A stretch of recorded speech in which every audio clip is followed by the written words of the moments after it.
What's happening? Great to see you here. A little later than normal, but when you are the dad of four kids who are ages 5 and under, this is what we got. This is it. So, hey, we're in a series called The Risk of Obedience. We're almost finishing it. We're on the last two. This is part 4. Before we get started, wanted to just say that our prayers, and if you haven't been, be praying for all of those in the southeast. Specifically in the Caribbean, right now in Cuba, and then heading in this weekend in Florida. We're just praying for God to be protector and for God to just make that storm be way less than what it is. But hey, we're in this series called The Risk of Obedience, and the greatest risk you could ever take is to be obedient to the Lord. It's the smartest risk you could ever take because God will take care of you. And Jesus said, if you love me, you will obey my commands. You're going to walk and follow me on this journey of obedience. And obedience is a risk because the outcome is always on the other side. You never know what's going to happen. You just be obedient to the Lord.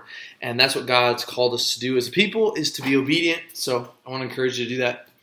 Now, decision number 3 in this journey of being obedient is just I'm going to choose to submit to God over myself. Now, I don't know if you felt like this, but it feels like we're in strange times right now. I mean, even today there was a big earthquake. There's all these fires happening, smoke everywhere. This is Hurricane Harvey, now Hurricane Irma. There's all sorts of things happening. Not only that, the political landscape and with racism and all these things. This is a crazy, crazy time in the world. And even crazier during this time has been this kind of underlying thing where people will put themselves over everything and everybody else. In fact, over God. And we'll do things that say, hey, have it your way. Do what makes you happy. You do you. And the outcome of all of this is being obedient to following my heart and doing what makes me happy is actually we're in so much hurt, so much pain, so much struggle, and so much brokenness in our world. And the struggle, I think, as I see all this, this makes its way into the church. And now there's people who are like switching churches because it doesn't meet my needs, and I need to do what makes me happy and what's best for me. So I need to find the best program for me. And I don't like what that pastor says, so I'm going to leave because, man, whatever. And it just is killing us being obedient to the Lord.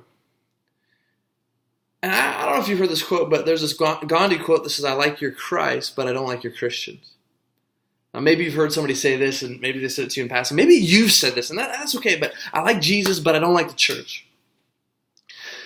I was reading this book recently, and the guy actually said that people actually nowadays are opposite. They like the church, they like the social aspect of church, like the community that gets, but then there's Jesus. And people don't really like Jesus because at some point, Jesus will confront something about you. Every single one of us is broken. Every single one of us is going to have somewhere something that Jesus points out to confront. It's because it's a confrontation of wills. Either I'm going to follow my will or I'm going to follow God's will. And if we are true followers of Jesus, this is what Jesus said when he was just to the point of death and he could have chose to submit to himself. This is what he said. He said, God, not my will, but yours be done. Jesus taught us to live that way. Not my will, but yours be done. I think you can't have God's will your way. You have to submit to his plan, his way. When I sat down with our my lead pastor, Wes Davis, when we were making the move to come to Tri-Cities, and we were like putting the options on what we were going to do, and one of them was to stay in Bremerton.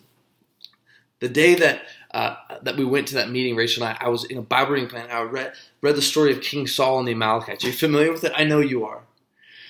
King Saul and the Amalekites, God asked him to kill all the Amalekites, and he didn't do it. He only did it halfway.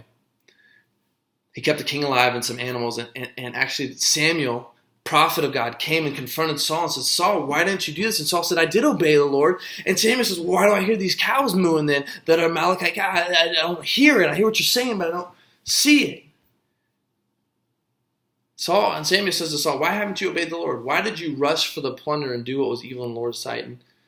And Saul says, but I did obey the Lord. I carried out the mission he gave me.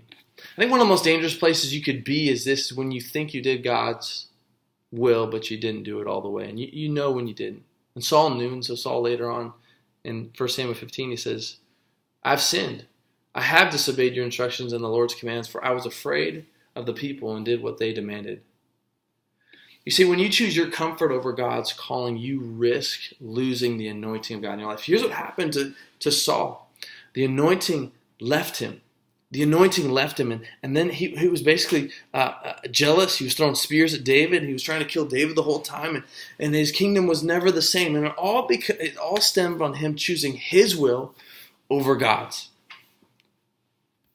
And I thought, man, when I read that, I was going into maybe staying in Bremerton. I read that right before, and I said, man, I can't stay. I gotta go. I gotta follow God's plan, or I'm gonna be throwing spears at people, man. This is gonna be crazy. So I gotta go. And Saul's biggest problem was fear. For many of us, we'll submit to ourselves over God because of fear, but others, it'll be pride. Some of you are prideful and say, no, I don't want to do that because I want to stay comfortable. I want to do what I want. Man, if pride got Satan kicked out of heaven, why on earth would you think it'd get you in? It won't. You have to give it up. You have to give up pride and give up fear and say, God, I'm going to submit fully to you. The third decision that you have to make on this journey of obedience is this: I'm going to choose to submit to God over myself. I believe there's something God's told you to do, and it's making you uncomfortable, and you're like, I don't know if I want to do it because of fear of other people, what other people think, or fear of failure, or pride that you have, that you're like, I don't want to do this. And God's saying to you right now, do it. Trust. Obey. Not my will, but yours be done. See you tomorrow for the last one.